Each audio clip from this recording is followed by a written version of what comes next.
Hello everyone and welcome back to a brand new episode of NASCAR Heat 3 Career Mode. Today we are going to Kansas for the Xfinity Series with Hailie Deegan and myself in the Cup Series, the cutoff race to see who makes round of 8. There you see your 4 drivers out right now, Elliott, Johnson, Hamlin, and Logano, and Kurt Busch is the last car in. So which one of these drivers on the outside looking in are actually going to get in? We're going to have to wait and see who can maybe sneak their way in. Elliott probably has the best chance of doing it, but as we come to the Xfinity race, Hailie Deegan started in the 10th qualifying position, so it wasn't great, but she just needs some solid, maybe 5th, 6th, 7th place finishes, and she should probably be well into the final 4 now as she comes down the back straightaway on this first lap. Certainly not a great start to this race as she's just outside the top 10 going through turns 3 and 4 as once again Watermelon Boy himself, Ross Chastain, led this race, but Hailie would move up the field by the time she came to the final lap in the 7th position, trying to work her way up as far as she could before the checkered flag came out. Down the back straightaway, Justin Allgaier in command as we went down towards turns 3 and 4 for the final time. Hailie looked to the inside of Ross Chastain through the center of the corner. She would clear him and come out of turn 4 in the 6th position and come to the line in 6th as Justin Allgaier would come through to win the race. So a great finish for Hailie, and obviously that will help big time with the points coming into the final 4. She just needs some solid finishes to make it, and there you see the points gap right there. She's about 12 points ahead above the cut line right now, so nothing really close for her, so fortunately we really don't need to worry too much right now. But as we set our focuses on the Cup race, like I said, the elimination race, so we just need to really just ride around in this race because we are already locked in. So we're going to be doing what we can to win this race, but Kansas is not a very good racetrack for me. We've struggled here in the past. When we came to qualifying, I usually struggle with the car being really loose on the bottom to middle line, so I have to run the top. But we come to qualifying, we only made it to the second round of qualifying. Now as we came through turns 3 and 4, coming through down towards the tri-oval, we would cut down to the apron near the grass, and we'd come across the line, and we had a 30.463, and we will qualify P15 for Kansas. Today, the Monster Energy NASCAR Cup Series returns to Kansas City, Kansas for the running of the Hollywood Casino 400. We're halfway through this year's playoff season, and after today, the list of playoff contenders will be cut from 12 to 8. In 2017, Martin Truex Jr. became the first driver to sweep both races at this 1.5-mile tri-oval on his way to his first ever NASCAR Cup championship. Will Truex Jr. continue his recent dominance here, or will another driver emerge victorious and cement their spot in the next round? Let's head down to the track as the action is just about ready to get underway. Alright, we are ready to go green in Kansas. The final 5 races of the season are on now as Daniel Hemrick looks a bit slow today, so their team has their workout cut out for them. Brendan Gaughan failed technical inspection. He starts in the back. Kurt Busch, the last car in the playoffs, failed optical scanning station multiple times, so he will start in the back. This could be a big hit for him in the playoffs as he tries to hang on to the last spot as we are ready to go green in Kansas now, and the green flag is out, and we are underway in the elimination race here in Kansas now with Jimmy Johnson and the 10 of Eric Almirola start behind me as we head down towards turns 1 and 2 for the first time as Kyle Larson, our teammate, got the pole for this race, and he's pretty much very well almost locked in to the next round, so no concerns for him as I get a little bit sideways through turns 2, now down the back straightaway side by side with the 6 of Trevor Bayne as we head down into turns 3 and 4, already moving up to that top line, trying to make it work up by the wall as we come through turns 3 and 4, not wanting to touch the seam, because if you touch that seam on my left, then you'll get very loose. Now as we come down the front straightaway to complete this first lap with a pretty large run down the front straightaway on the back of the 21 of Palmanera now as we head down through turns 1 and 2, running that top line for the first time through turns 1 and 2, and this is really our strongest point of the track now as we come out of turn 2 with a big run on the back of Denny Hamlin, and he's going to leave a hole to the right, so we're obviously going to take it as we head down into turns 3 and 4, closing in on the top 10 already, but we get into the wall just a tiny bit and hitting the wall wall very early in this race, but fortunately it did not really hurt my momentum too much as we battle alongside the 48 of Jimmy Johnson by the time we came to lap 4. Still in that 14th spot, looking to the outside once again. Johnson and Hamlin battle side by side, and I take it 3 wide up top through the center of the corner on the exit now of turn 2, clearing the 11 of Denny Hamlin and passing the 48 of Jimmy Johnson as well in the process to move myself back into the 12th position as we come down through turns 3 and 4, continuing to use that top line. You're gonna see me up here most of this race as we go through now down the tri-oval, trying to close in on the right side of Paul Menard, and we would actually drift back a bit to 15th by the time we came to lap 10, and going into turns 1 we would get into the wall, and that would set me back even further as we would get very sideways, just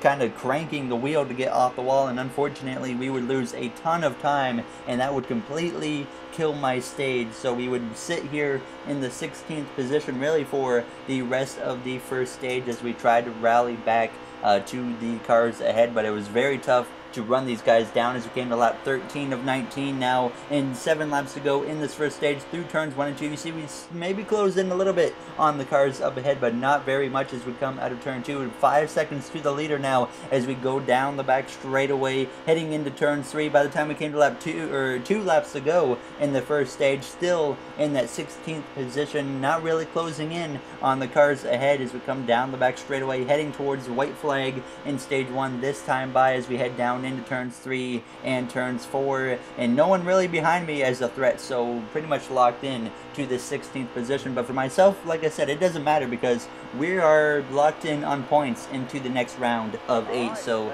I wasn't concerned on really how this race went. I was very comfortable how it was going. I still want to finish maybe in the top 10. We've never had a top 10 at this track, and we're trying to do that today, but right now as it looks, that might not happen once again as we come down the back straightaway for the final time in the first stage as we head down into turns 3 and 4, trying to close in on the back of the 9 of Elliott, but obviously not going to happen as we come out of turn 4. We're going to come through down the front straightaway to finish stage 1 in the 16th position, so not a great performance in the first stage, but hopefully we can rebound in the second stage.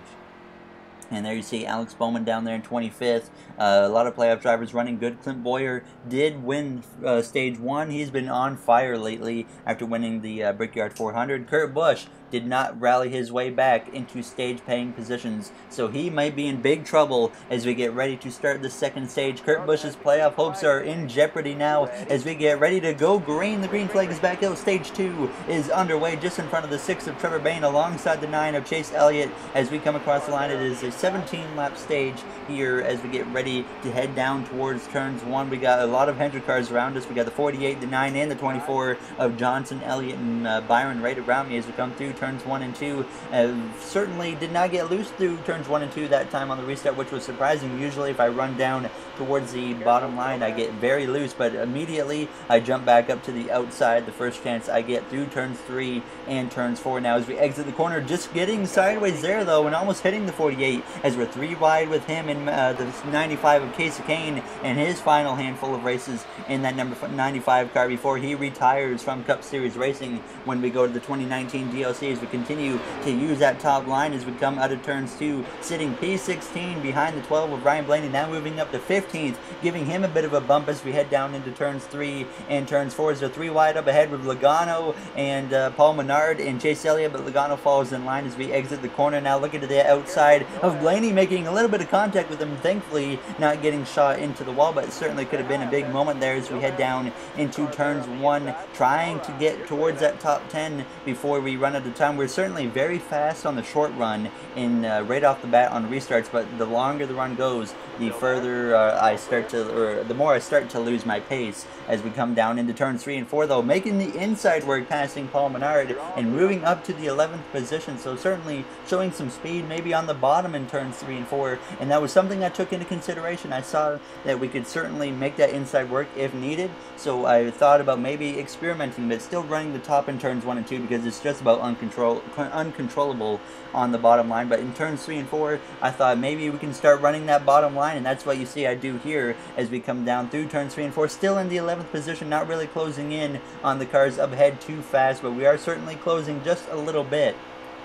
And as we come across the line, it is just 7 laps to go in stage 2 with Ricky Stenhouse Jr. in the 17 lurking behind as we come through turns 1 and 2, getting on the seam a bit, and we get very sideways through the center of the corner, but fortunately we hang on to the car as we exit turn 2, coming down the back straightaway, and we would maintain that gap to the 17 of Stenhouse as we go into turns 1 and 2 again, now on lap 13 through the center of the corner. Elliott battling with Paul Menard as we exit turn 2, coming down the back straightaway, starting to pull away a little bit from the 17 car of Ricky Stenhouse Jr., and we have a spin out of turn 2, and this is 37 of Chris Buescher, who's into the inside wall, and that would end up bringing out a caution as we would get ready to start the restart with just 2 laps to go in stage 2. Behind the 12 of Blaney, the green flag is back out, and we are underway once again with 2 laps to decide these final stage finishing positions of the second stage as we look to the inside of the 12 of Ryan Blaney, going down into turns 1, making it 3 wide there as Denny Hamlin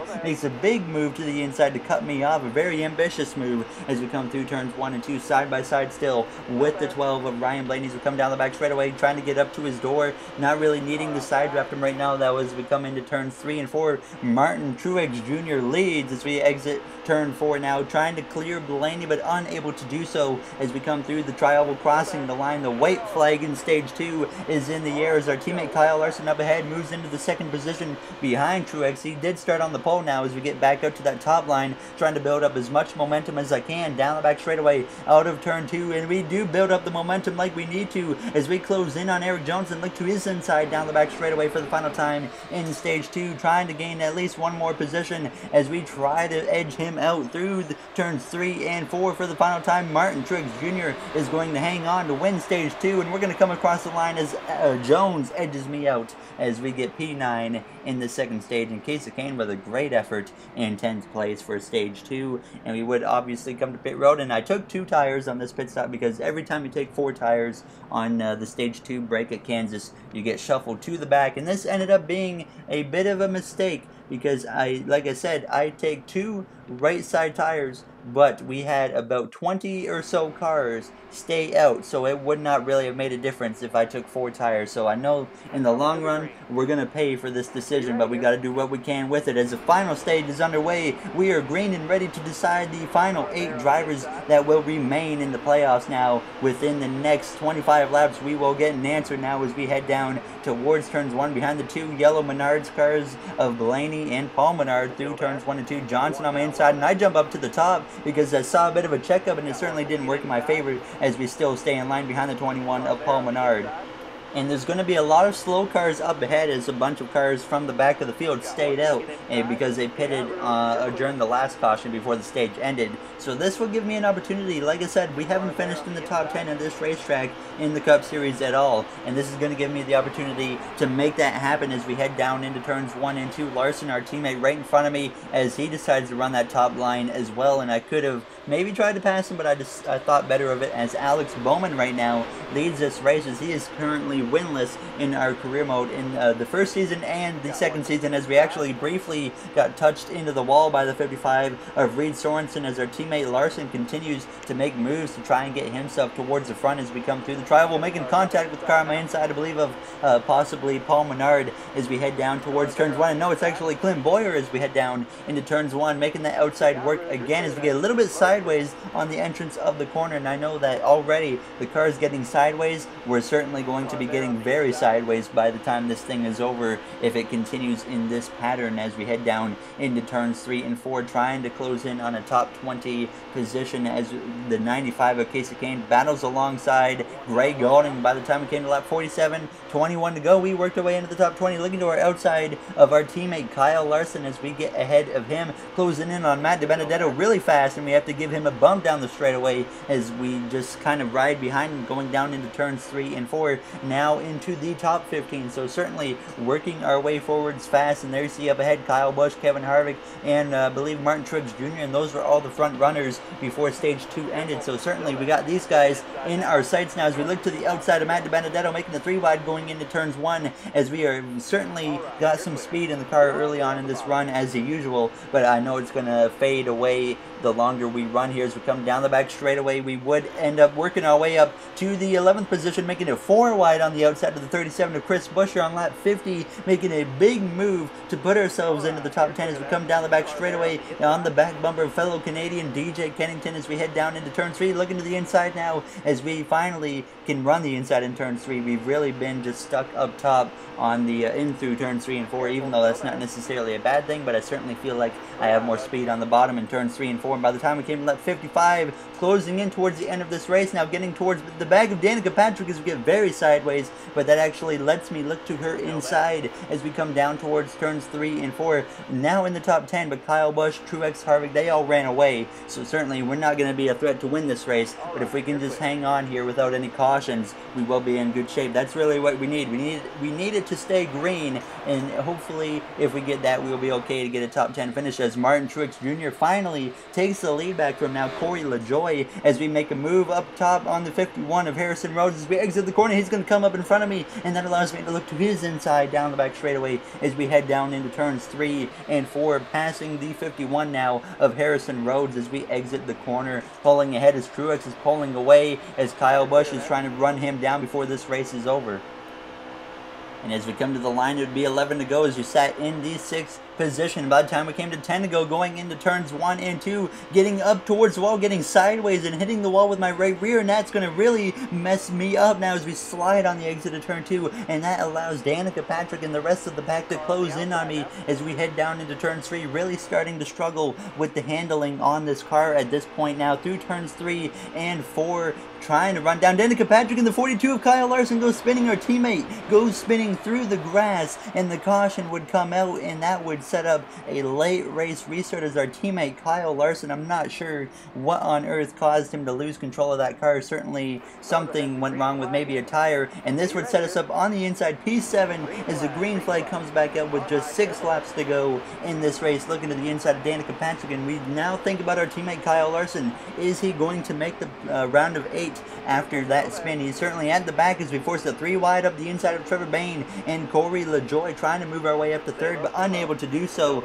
on this restart now as we fall in behind the 6 of Bayne as we come down the back straightaway, approaching 5 laps to go already in this race. Looking to the inside of Bayne now through turns 3, getting sideways, sliding up the track, just about getting into the side of the 6 as Harrison Rhodes forces it up my inside now, as now we're going to be forced to run the top line, and I was a little uncomfortable running the top line at this point. By the time it came down the back straightaway going into turns 3 with 5 to go,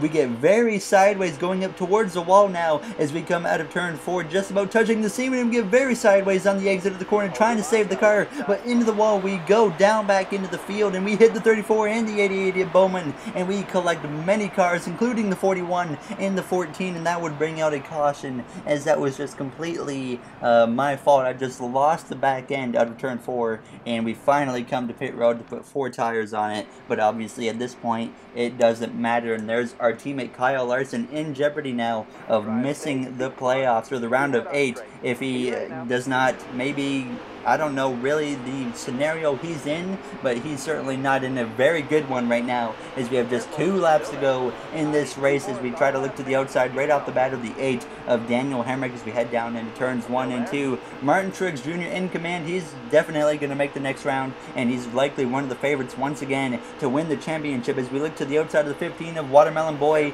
down the back straightaway, making a little bit of contact with him as he puts me into the wall with no problems at all as we head down into turns 3 and 4. Truex, you can see up ahead, pulling away easily from the field as we exit turn 4, coming to the white flag. Larson on the inside trying to work his way up and gain as many spots as he can in case he gets eliminated here, and he does not want that as we come down into turns 1 and 2 for the final time. We're using that outside one more time before this race is over, looking to the outside of the 24 of William Byron as we get very sideways once again, but we hang on to the car as we get into the back of the 37 of Chris Buescher down the back straightaway into turns 3 and 4 for the final time here in Kansas, looking to the outside of the 37 and maybe try to take a few more spots before this thing is over as we exit turn 4. Truex, I believe, will win this race, and we will come through to finish 32nd, a very disappointing finish in Kansas after running pretty decent in the last half of the race and just completely losing control of the car at the end. But Martin Truex Jr. does win. Brad Keselowski rounds out your top 10. Clint Boyer down there in 20th. Kurt Busch with a bad finish, and he might be done in the playoffs. And our teammate Kyle Larson might be okay as we get ready to look at the playoff grid, or at least the eliminated drivers. It is Kurt Busch, Chase Elliott, Jimmy Johnson, and Joey Logano. And Kyle Larson made it by a lot more than I expected after his troubles in that race. But there you see the 4 drivers eliminated. Joey Logano, big surprise for him, as he hasn't shown a lot of speed this season, though. I believe he only has 1 win on the season, so not a great effort for him so far. But maybe when we go to the 2019 DLC, maybe he can pick it up a little bit. But a very interesting end to that race. We had a little bit of drama in that race, especially towards the end with our teammate Larson spinning and myself crashing. Not a great finish for Ganassi Racing, to say the least, as we have some drivers who aren't so happy with me. Michael McDowell, I'm going to provoke him because I don't really like him. And David Reagan, we provoke him as well because I don't really like David Reagan either. But if you guys enjoyed this episode, make sure to comment, like, and subscribe. Those would all be very appreciated. I'd like to thank you guys for taking the time out of your day to watch one of my videos. In the next one, we will be starting the round of 8 in Martinsville, and here is the playoff grid now, and we are the last car in, and we're 0 points to the good, so it should be interesting. We can lock ourselves in to the Final Four with a win in Martinsville or Texas or Phoenix, obviously. So tune in for the next one. Thank you for watching this video, everybody, and I'll see you guys in the next episode in Martinsville. Thank you for watching, and have yourselves a great day. See you guys later.